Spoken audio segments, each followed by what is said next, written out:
All right, welcome to Five for Fightin hockey. Just gonna start off. Thanks to Scott Moore for all the production, not just little like lights and camera. We got all the production over here. We're gonna start off with just quick scores around the league right now. As of right now, 12:08 in the second. We got Flames up by one over the Bruins. We got Vancouver down by one to the Montreal Canadiens with 6 minutes into the second. Excuse me, 6 minutes left in the second. Toronto Maple Leafs over the Lightning 3-2. Big game to watch as we move forward with about like 18 games left. Going forward, should be interesting going down the stretch. You got top teams in the league, Boston, Tampa, and Washington. Speaking of Washington, we got 2-0 over the Jets. 9:57 left in the second. Jets currently on the power play. Devils over the Red Wings right now, 1-0, end of the first. Chicago down by one to St. Louis, another contender in the West. Probably the biggest threat in the West going forward. They got 9:30 left in the first. Ottawa's tied with the Predators. 9 minutes left in the first. Florida, crap team. They'll be on against the Coyotes at 9 o'clock. Should be coming up within the next half hour or so. We also have 2-1 Rangers over the Islanders. Too bad they didn't make a move yesterday because there were talks that Kreider could have gone to the Islanders. That would have been fucking stupid, but all right. 2:56 left in the second. Sharks down 3-1 to the Flyers. Flyers another contender in the West for a wild card spot. 3:47 left in the second. Dallas over the Hurricanes right now, 3-1, 8:10 left in the second.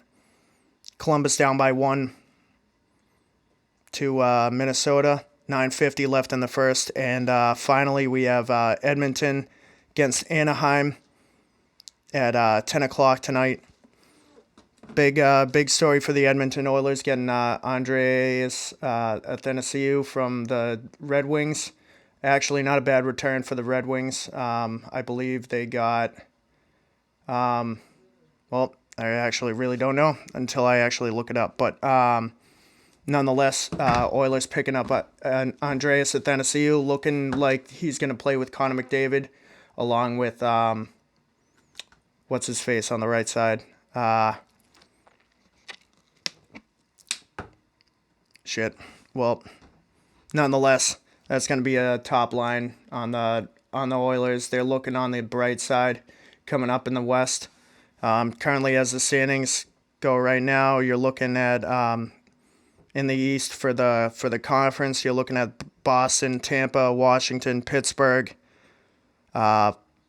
Philly, and New York Islanders, along with Columbus as well. Looking on the outside in, you got Carolina, New York Rangers, Florida Panthers, and the Sabres, and Montreal.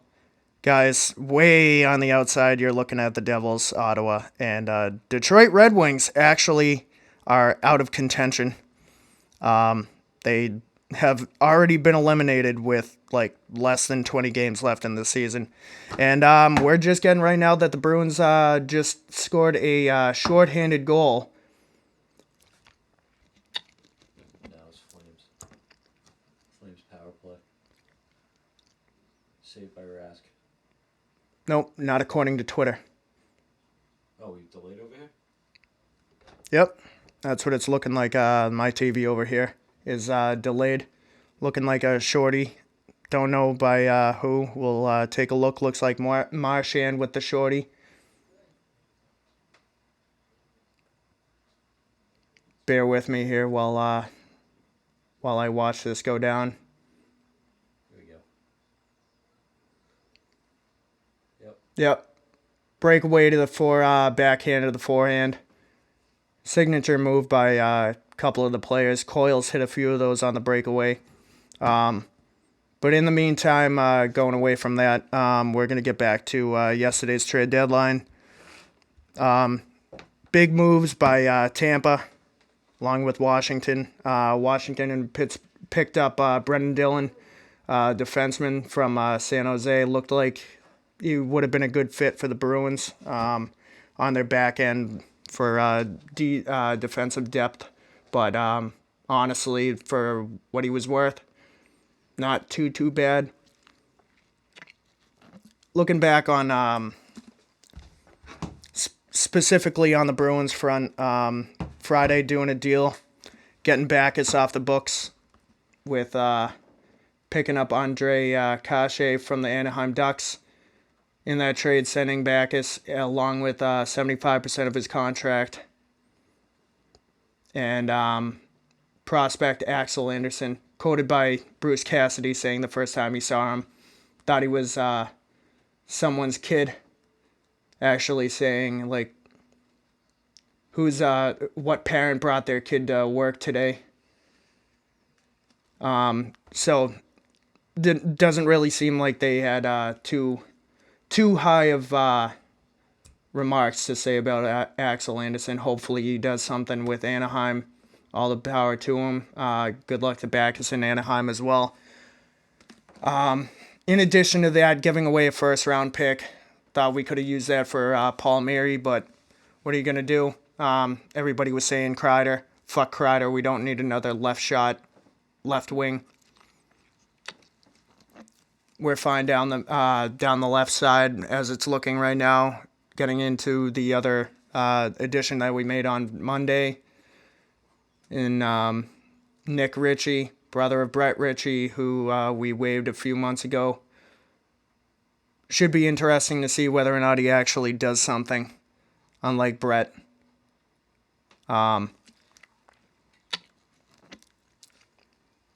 Overall, not too bad.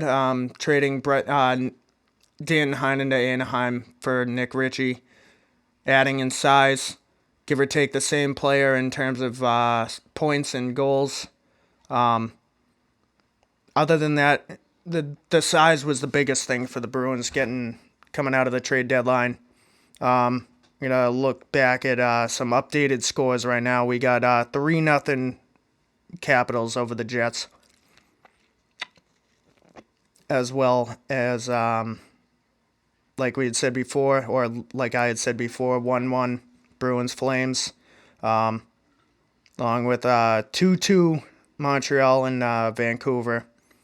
Got 1-1 St. Louis and Chicago. 4-2 Toronto over the Lightning. That's a big game going into the Atlantic Conference, the Atlantic Division. You're looking like the top three, once again, are going to be Boston, Toronto, and Tampa. Bruins currently have a 5-point lead over Tampa. It should be interesting going down the stretch in the last 18 or so games where Tampa's got about a game in hand on the Bruins. Let it be known to see that the Bruins will probably shit themselves going down the stretch and lose that home ice in the East, but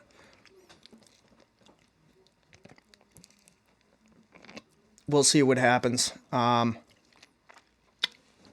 Going back to some more of the trades that happened. Let me bring these up here.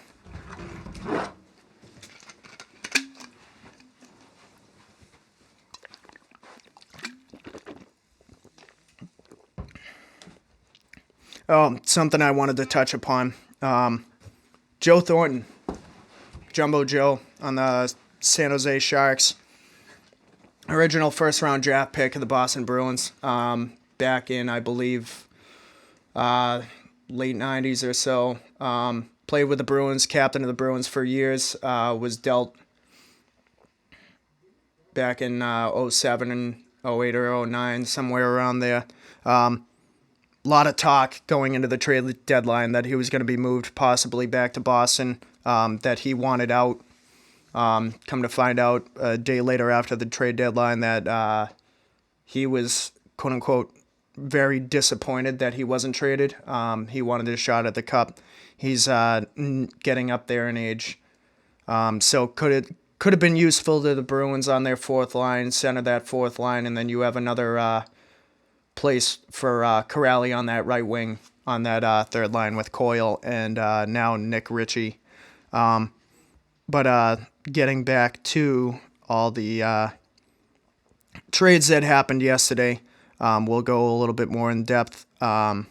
So in addition, like I said earlier, with Andreas Athanasiou, you're looking at, along with him, he's going to play with Connor McDavid on McDavid's left side.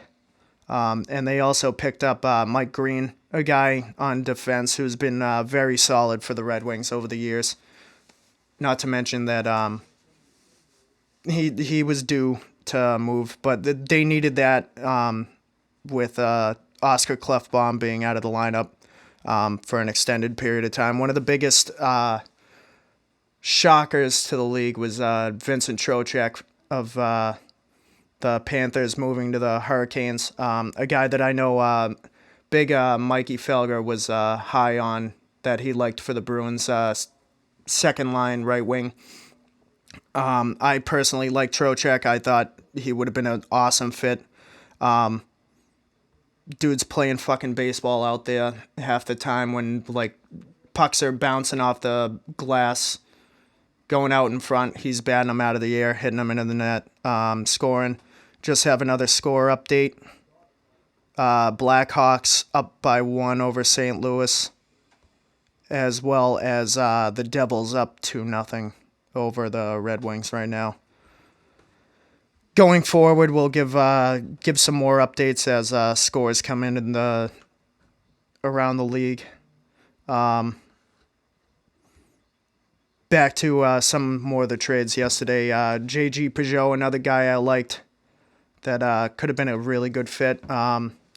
He played very well, one of the top guys on Ottawa, which Ottawa should be detracted, bring back the Nordiques. But going to the Islanders, I think he's going to be a real fit.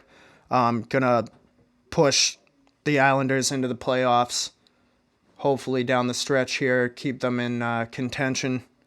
Going to play really well with Matthew Barzal, Brock Nelson. One of the bigger shockers I saw was Robin Lehner.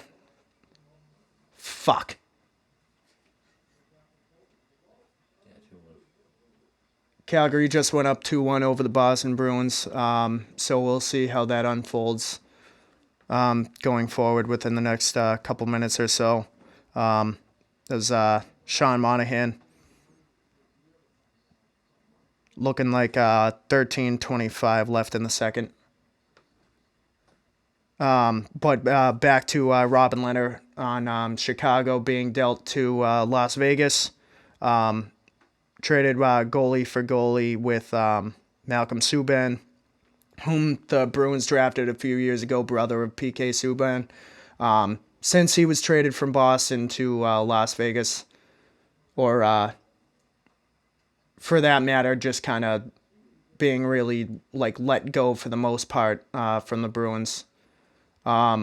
He's actually played really well for Las Vegas as the backup to Marc-Andre Fleury, who's getting up in years. Kind of disappointed to see that Leonard's going to a team that already has an established goaltender. Leonard is certainly made his mark as being a starter in the league, but I could see Vegas going forward as having that another like very good goalie duo, much like Boston with Tuukka Rask and Yaroslav Halak. Let's see. Another big trade yesterday was Patrick Marleau to the Penguins from San Jose. Last year, San Jose had traded Patrick Marleau to the Toronto Maple Leafs. They ended up unloading him to the Hurricanes, who then ended up sending him back over to San Jose, and San Jose getting a third round pick out of it by sending him to the Penguins. I think he'll really fit well going in there with the other additions that the Penguins made, adding Jason Zucker a couple weeks ago, and a couple other small players, Evan Rodriguez. So that was certainly a big one that I didn't expect to move. Another one that kind of doesn't make sense to me, to be quite honest with you, is fucking Wayne Simmons to the Sabres from New Jersey. Thought he was a solid fit for New Jersey, but New Jersey sucks, so they need draft picks as much as they can get. So they sent him to Buffalo. Don't know why he chose Buffalo. He had said that he thought he could really benefit from helping out a lot of the younger guys that they have on the team, like Jack Eichel, some of those other guys, along with like Jeff Skinner, Marcus Johansson, whom was on the Bruins last year, that we didn't re-sign. We should have, but that's yet to be seen. He really hasn't done a heck of a lot in Buffalo this season. But no, overall, Simmons should be a good fit. Probably going to play either the second or third line. Going forward, you're not really going to see a heck of a lot for Buffalo. And looks like Calgary just went up 3-1 over the Bruins. Much like last Friday when they played up in Calgary, Boston found themselves in the same hole, down 3-1, came back, ended up winning 4-3 on a goal by Marchand in the second on Friday, and the Bruins held on to win. Bruins seem to be very good at home, so we'll see if they can pull something out, get their heads out of their asses, and move forward.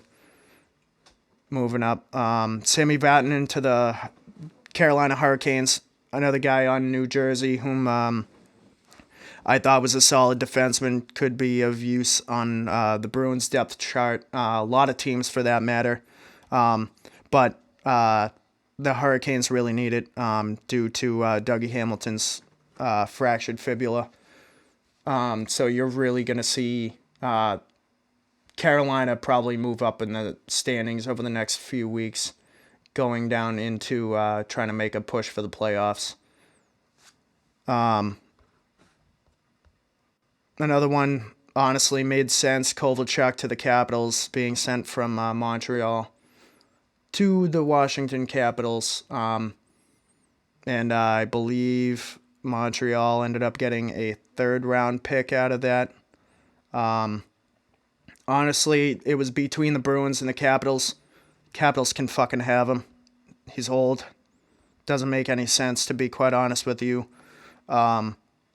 The Bruins have been in on him for years, or the last year or so, since he came back into the league. And to be quite honest with you, he really hasn't done a heck of a lot.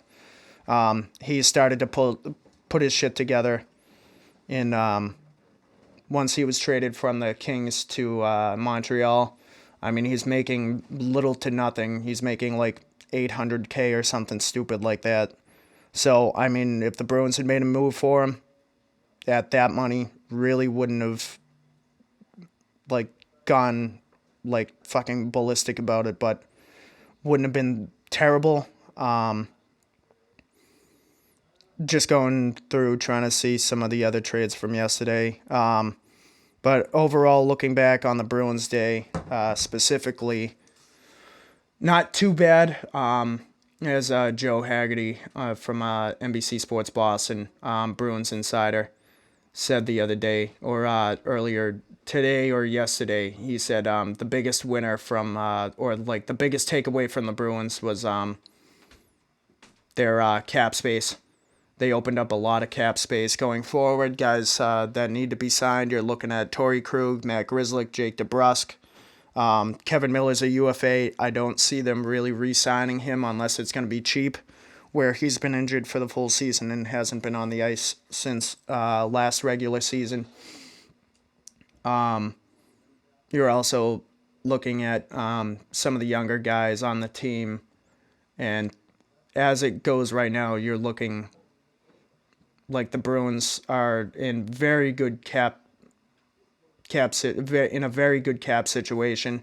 You can re-sign Zdeno Chara. I wouldn't personally rather give him the give up the captaincy to Patrice Bergeron. Give it to him for a few years. Bergeron's nearing his Chara's nearing the end of his time, along with Bergeron. Bergeron's got a few years left, but looking forward, you got a hardcore group in the within the Bruins offense right now.